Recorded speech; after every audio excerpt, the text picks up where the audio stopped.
You know, I was supposed to have a video out yesterday, but I recorded the entire thing with no game audio. And I didn't think it would be a big deal. It doesn't sound like the biggest deal, but dude, when I was listening to it, it sounded terrible. The game audio really helps to like drown out how bad my mic is. My only choice was to like turn up the music, and that just sounded like people were gonna think it was a mistake. So I just can't upload that video. I mean, I'm not gonna be able to recreate the authenticity of that session. I don't wanna feel like I'm like reciting a script or anything. Dude, there were such funny gameplay moments too. Like, what is this guy doing? There's such funny gameplay moments, dude. Like stuff you just can't recreate. My longest upload streak is from back in 2024 where I uploaded 11 days in a row. I don't think I'll be able to do that again for a while. At this stage of my life, I'm just far too employed. The harsh realities of adulthood have been hidden lately, dude. I got in a call with like the 4 main people in my friend group for the first time since like July. And it's not like we were even like really like hanging out or like playing video games or anything. Dude, like I was working. I was door dashing. One of the other guys there is a chauffeur. He was also working. He was like joining sporadically. Another one of my friends was doing remote work. All we could do was talk about gaming. We weren't actually even like playing any games. All we could talk about was maybe the potential of gaming in the future, which is like so depressing, man. This sucks. We're sitting there trying to schedule days to play video games, dude. Trying to schedule days to play for like maybe 2 hours together. Honestly, dude, I'm starting to get these Disney adults, man. I don't want to grow up. During college and stuff, like we wouldn't play like every day for sure, but we still played pretty often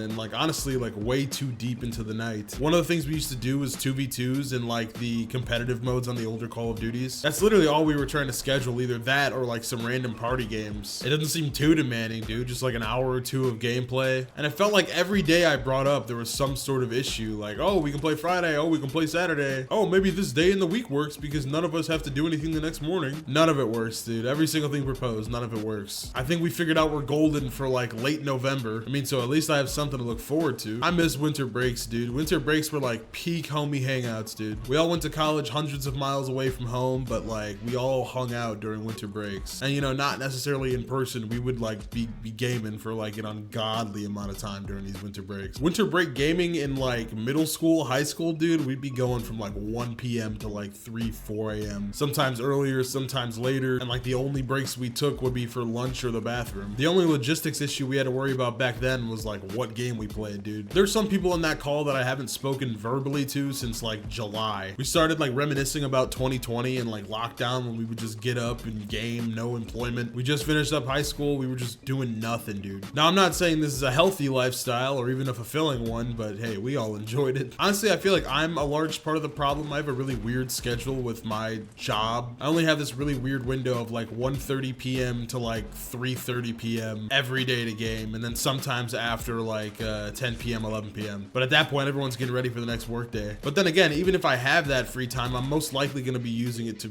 record. So, but yeah, we're all just kind of trying to find a designated time, maybe weekly, maybe bi-weekly to play together. You know, that might sound lame, but I mean, hey, you know, we don't want to let go of it. You never really believe that, you know, this kind of stuff is going to happen when you're a kid. I remember one of the kids in this friend group, his dad actually told us that he doesn't think we're going to be talking after high school, which is weird because all 4 of us didn't go to the same high school, and like we thought it was stupid because we have like social media and stuff. You don't believe it's gonna happen, but it happened with us, really. It's not like we grew apart or we're not friends or anything. Like we literally just don't have the time. I just feel old talking about this stuff, man. It didn't make it any better that yesterday we were also talking about Black Ops 3 and like our memories associated with that. Like we were very conscious when that game came out. We were only a year out from high school, and then we realized that game came out 10 years ago, dude. 10 years ago is crazy, bro. I don't feel like that much time has passed, really. I'm not gonna sit here and pretend the passage of time doesn't terrify me, because it does, but I'm trying to just be more positive when it comes to like thinking about my future and, you know, not dwelling on the past so much. Those who look only to the past are certain to miss the future. I didn't come up with that. That's what JFK said in the 5 cutscene from Black Ops 1. He might have said that in real life. I'm pretty sure Gen Z, which is my generation, has like a big problem with growing up and just aging in general. It's not like we only avoid things that involve growing up, like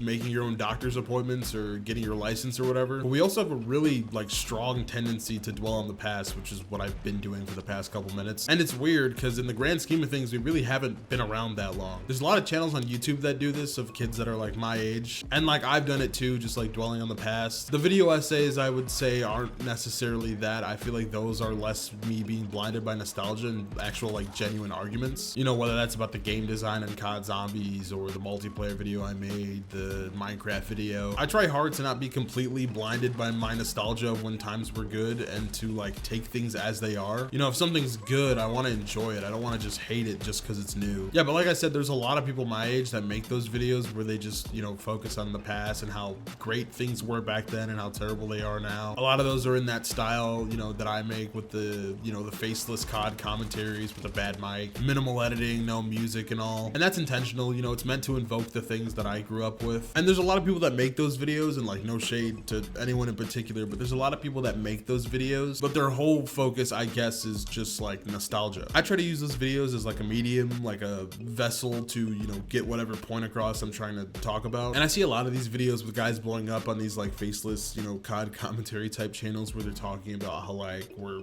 growing up and we're never gonna have, you know, the good times back, and you know, like we hate working, everything was better before. And I get it, like, you know, I don't think anyone really should necessarily enjoy working, especially if it's a job they don't like. And some things in the past really were better, but I don't think it's a good idea to dwell in the past because, you know, you can never go back. And, you know, like the JFK quote from 5 said, if you spend too much time, you know, focusing on the past, you'll miss your future, you'll miss the present. How are you supposed to live in the moment when all you can do is talk about how things used to be? I personally can't just make videos where I talk about how terrible everything is now and how I miss how things were when I was 12, just like over and over and over again, dude. Like it gets tiring, not just to talk about, but also to watch. I'm sure a lot of those guys who made those original videos, like talking about how everything sucks now, like they had that initial spike from that main video, and it just like unexpectedly blows them up, so they just keep doing it over and over again. There's only so many times you can say I miss when things were like this, I miss when things were like that. At a certain point you have to say something new or just move on, to be honest. I don't know if that sounds harsh. It sucks to see some of those guys maybe fizzle out because, you know, they have good things to say, they articulate themselves well, but when your gimmick is to be the nostalgia guy, that's all you'll ever be. You know, I'm clearly no expert YouTuber, but a lot of these guys don't realize that the most important part of YouTube is having a personality.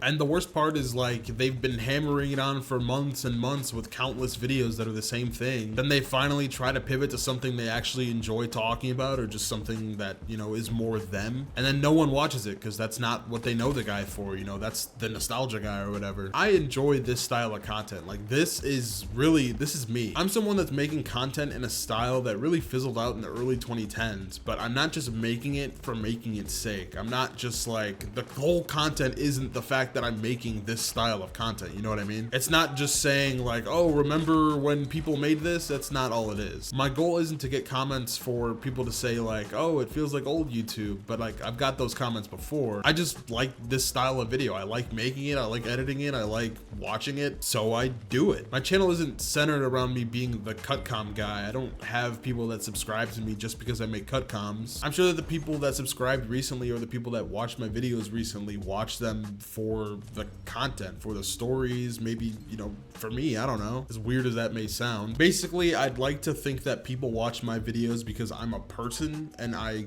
communicate the things I'm trying to talk about through this style of content. I probably sound like a broken record. I don't want to repeat myself too much. I also want to say, if you think I'm talking about anyone in particular, any channel in particular, I'm not. I think anyone who's creating content is meaningfully contributing to the website, unless it's automated. I don't want to discourage anyone from actually creating content, especially if they're authentic feelings. You know, I don't want to discourage anyone from sharing something they really believe. If there's one thing I'm not, it's a drama channel. So again, I don't want you to think I was talking about anyone in particular. But yeah, if you made it this far, I'd appreciate it if you liked and subscribed. It helps me a lot. There's also this new feature by the comments on mobile where you can like swipe over and give me a little hype thing. It's basically like upvoting my video if you feel that strongly about it. It helps me a lot as a small creator, so I'd appreciate that. But I don't want to waste any more of your time. That's it.